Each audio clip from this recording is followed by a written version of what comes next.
Je m'appelle Marie Gervais, j'habite à Gif depuis 2011 et je suis autrice et notamment mon dernier livre autour des violences conjugales. J'ai écrit ce livre parce que je voulais que mon histoire ait du sens et puisse aider d'autres. J'avais beaucoup de choses à partager. Déjà les rouages, comment les violences se mettent en place, surtout à cet âge dont on parle très peu en France, à partir du lycée, en sachant que ça arrive aussi parfois au collège. Et puis je voulais absolument parler de la reconstruction parce que c'est une période dont on parle quasi pas en fait, on ne sait pas ce qui se passe après et c'est assez complexe, il y a beaucoup de choses à dire et donc je voulais absolument parler de ça. Il m'a fallu 8 ans. Juste avant d'avoir 24 ans, en fait, ça paraît complètement aberrant. J'en ai conscience de ne pas se rendre compte pendant 8 ans qu'on est victime de violence, en plus de toutes les formes de violence.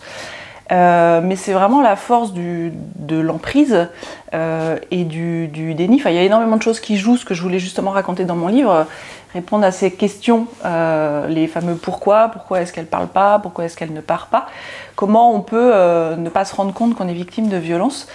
Et alors moi, il faut avoir un déclic interne. Moi, je ne sais pas vraiment ce qui a déclenché ce déclic, mais ça s'est fait au bout de 8 ans. Un jour, j'ai osé dire non, je ne l'ai pas suivi en vacances. Et à partir de là, j'ai commencé à dire les premiers mots sur qu'est-ce que je venais de vivre. Et c'est vraiment en parlant que je me suis rendu compte que ça faisait 8 ans que j'étais victime de violence. Alors, en 8 ans, personne n'a jamais rien vu, rien entendu, rien pressenti. Alors, je remets ça dans le contexte. Ça se passe entre 1994 et 2002.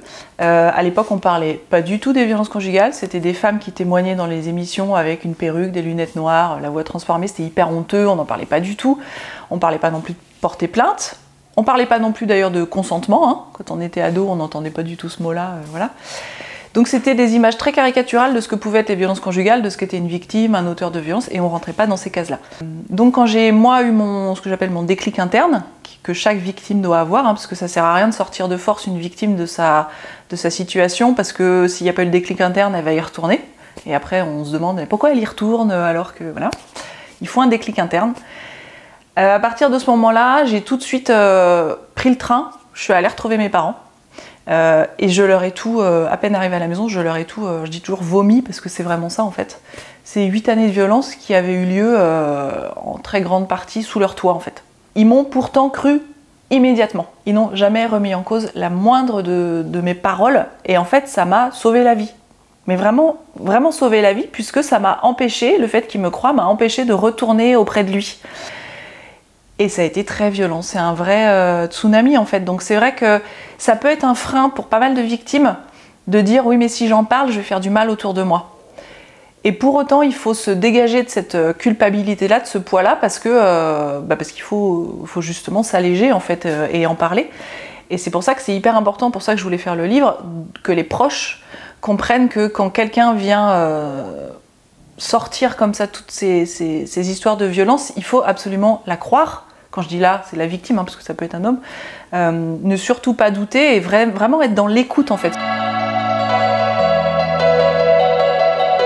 Alors c'est vrai que quand le livre est sorti, en fait, je voulais pas m'arrêter là, je voulais vraiment être dans l'action derrière, parler parce que j'avais encore, entre le moment où j'ai arrêté d'écrire le livre et le moment où il est sorti, j'avais encore compris pas mal de choses.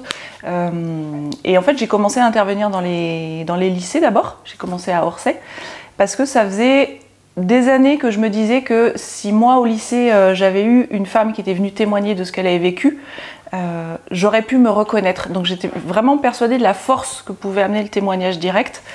Et en fait la première intervention que j'ai faite en lycée a été très très forte et j'ai eu déjà beaucoup trop de jeunes filles qui sont venues me voir en me disant qu'elles s'étaient reconnues dans mon histoire. Et en fait ça s'est enchaîné très vite, j'ai commencé à intervenir en collège, en lycée, auprès du grand public, dans des ciné-débats, des tables rondes, des rencontres, auprès de parents d'ados aussi. Ça fait 3 ans que je travaille avec la gendarmerie de l'Essonne, avec le commandant de Giacomo, qui est le commandant de la maison de protection, de prévention et de protection des familles de l'Essonne, ceux qui interviennent dans les collèges justement. Et donc on intervient en binôme dans les collèges. Et puis pareil, ça s'est enchaîné très vite derrière, j'ai commencé à intervenir devant d'autres institutions, dans des mairies, pour faire soit des moments de sensibilisation de qu'est-ce qui se passe dans la tête d'une victime, parce que c'est vraiment ça, au-delà de la théorie. faire montrer en fait ce qui se passe dans la tête d'une victime et répondre à ces questions, ces fameux pourquoi qu'il faut surtout pas poser à une victime, mais pourquoi est-ce qu'elle part pas, pourquoi est-ce qu'elle retire pas sa plainte, pourquoi est-ce qu'elle retire sa plainte, pourquoi est-ce qu'elle ne dépose pas plainte, enfin toutes ces questions-là, et essayer de faire comprendre quels sont les micro-signes qu'il faut apprendre à voir pour repérer une personne qui est victime de violence. Ce que je peux voir effectivement, c'est que c'est extrêmement courant, malheureusement. Et là, j'en suis à, je sais pas, peut-être je dirais une vingtaine de collèges et lycées où je suis intervenue, soit toute seule, soit en binôme avec la gendarmerie. Et systématiquement, j'ai une ou plusieurs jeunes filles qui viennent en me disant bah voilà, j'ai vécu ça. Alors c'est vrai que ce qui change là aujourd'hui, c'est que il y a le phénomène des cyberviolences, c'est-à-dire que les violences, voire l'emprise, vont se jouer aussi à travers le téléphone, où ça devient du 24 heures sur 24, donc c'est encore plus fort. Parfois après la rupture, ça continue pendant des mois, donc il y a ce phénomène-là qui est vraiment évidemment qui n'existait pas avant, donc qui est très prégnant et dont il faut vraiment faire attention parce que ça rend l'emprise encore plus forte en fait. C'est arrivé une fois en intervention avec la gendarmerie qu'il y a un jeune garçon qui attend de la fin quand tout le monde est parti et qui est venu effectivement voir pour parler aux gendarmes et qui s'est effondré en larmes. Donc c'était un collégien de 3e pour raconter ce qu'il avait vécu. En fait, ce qu'il faut savoir, qui est très important à savoir, c'est que les violences dans les relations amoureuses chez les adolescents ont été étudiées au Québec depuis plus de 30 ans. En Belgique depuis plus de 15 ans, en Suisse aussi, et en fait les pays arrivent au même résultat, c'est-à-dire qu'à l'adolescence, les auteurs de violences comme les victimes de violences sont autant des jeunes filles que des jeunes hommes. Mais c'est encore plus difficile pour eux de venir en parler, parce qu'il y a ce côté, faut pas oublier qu'on est dans une société qui prône encore beaucoup le je suis un garçon, faut être fort, faut pas pleurer, je peux pas être victime d'une fille, etc. Donc c'est aussi ça qu'on veut démystifier dans nos interventions. C'est montrer toute la complexité de ce qui se joue quand on est victime de violence en fait. Mon credo à moi, je veux dire, c'est que tant qu'on reste uniquement dans la protection des victimes, évidemment c'est primordial. Par contre, c'est juste continuer à mettre des pansements et qu'il faut aller absolument en amont travailler, notamment sur l'éducation. Et il faudrait même intervenir bien en amont du collège, parce que ce que je vois moi dans les collèges, c'est qu'ils ont déjà, pour la plupart, des croyances bien ancrées sur ce qu'est un couple, sur ce qu'est l'amour, et que c'est souvent des croyances bien toxiques en fait. Parce que c'est nourri, et j'en parle beaucoup avec eux, par toute la culture qui nous environne.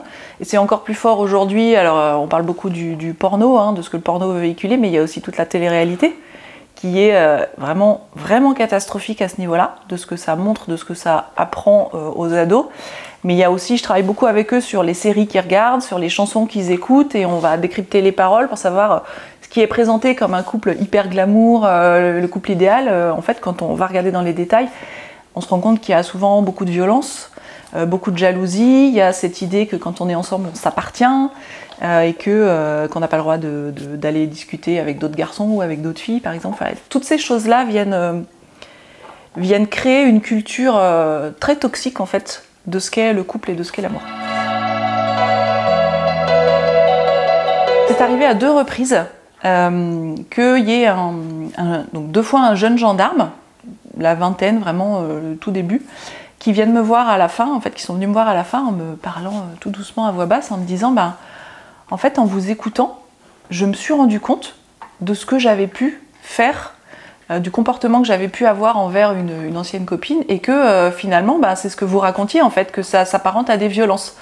Alors, c'était des violences psychologiques, mais... Et ça, je trouve ça très fort, parce que d'abord, je trouvais ça très courageux de venir me le dire, et c'est ça que je voudrais faire passer, c'est-à-dire pas du tout être dans le jugement, être dans juste une remise en cause, en fait, un questionnement sur qu'est-ce que moi j'ai comme attitude. Et c'est ce qu'on veut aussi faire passer auprès des collégiens, de leur faire comprendre que être possessif, être jaloux vraiment à l'extrême, faire telle manipulation, que les violences verbales, que les cyberviolences, ce sont des violences à part entière. Alors déjà, si j'ai écrit mon livre et qu'aujourd'hui je témoigne, c'est parce que je suis reconstruite. Je dis toujours qu'on ne guérit pas. Il y a des choses qui restent, il y a quelque chose qui ne peut pas être guéri vraiment. Par contre, on se reconstruit. Donc, j'ai rencontré celui qui est toujours mon mari. J'ai eu 2 enfants qui aujourd'hui sont grands. Si je n'avais pas attendu d'être reconstruite pour parler, je me serais mise en danger. C'est-à-dire que quand j'ai écrit mon livre et quand aujourd'hui je travaille, je suis plus dans la reconnaissance, j'attends plus de reconnaissance de ce que j'ai vécu. Je me suis moi considérée comme une victime, on m'a considérée comme une victime, pour après, l'étape d'après, se détacher de ce statut de victime, ce qui est quand même super important, mais ça veut dire qu'à un moment, il faut passer par cette reconnaissance de « je suis une victime ». Et donc voilà, aujourd'hui, je veux dire, je suis forte, je peux en parler, j'en parle tout à fait librement. J'ai plus la voix qui tremble, j'ai pas de problème. Je vais parler des violences sexuelles que j'ai pu subir, j'ai aucun problème à en parler. Je parle du passé, voilà. Et j'ai appris surtout à me protéger. Ça, c'est après la sortie du livre, effectivement. À partir du moment où on écrit son histoire, où on la partage, c'est plus tout à fait notre histoire parce que les gens vont se projeter dedans, vont y voir leur propre histoire, tout en partie. Partout où j'interviens, grand public, professionnel, j'ai systématiquement au moins une personne qui vient me raconter son histoire. Ça va être des violences conjugales, ça va être, j'ai eu des hommes qui sont venus me raconter des maltraitances infantiles, il y a eu de l'inceste, enfin, c'est vrai que c'est des histoires que je me prends qui sont très dures, mais j'ai appris à me protéger parce que je peux pas porter évidemment les histoires de tous les autres, et juste il faut accepter qu'à partir du moment où on s'ouvre sur son histoire, sur son intimité, bah, ça va résonner et les gens vont se sentir à l'aise pour venir en parler. J'ai des personnes qui sont venues m'en parler, qui venaient pour la première fois mettre des mots sur ce qu'ils avaient vécu.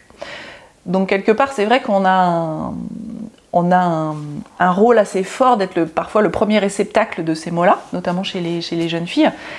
Et il faut apprendre à ne pas prendre pour soi, mais justement ce que je disais, à dire, ben, est-ce que tu as quelqu'un à qui tu peux en parler autour de toi, ou alors il faut aller en parler à telle personne, etc. Donc c'est faire un peu le miroir, en fait.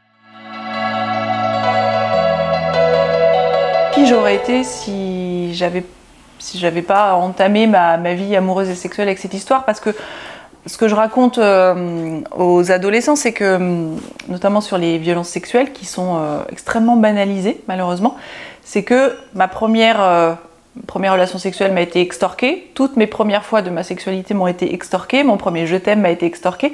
Donc la question, c'est vraiment comment j'aurais pu me construire autrement, qu'est-ce que j'aurais pu vivre. Le but, c'est que je reste pas coincée dans ce questionnement sans fin, parce que sinon on n'avance pas. Donc ce qui m'intéresse après, c'est justement d'aller voir qu'est-ce que j'ai pu en retirer, quelle force ça m'a donné. J'ai travaillé pendant pas mal d'années, je raconte ça dans le livre, dans la reconstruction, les différentes psychothérapies que j'ai pu faire. Et puis à un moment, je raconte comment, au bout de la 4e psychothérapie, j'avais l'impression que j'avais toujours pas la réponse à mes questions, du pourquoi j'ai accepté ça, comme si j'attendais, comme s'il y avait une raison, ce qui n'est pas le cas. C'est plein de petites choses.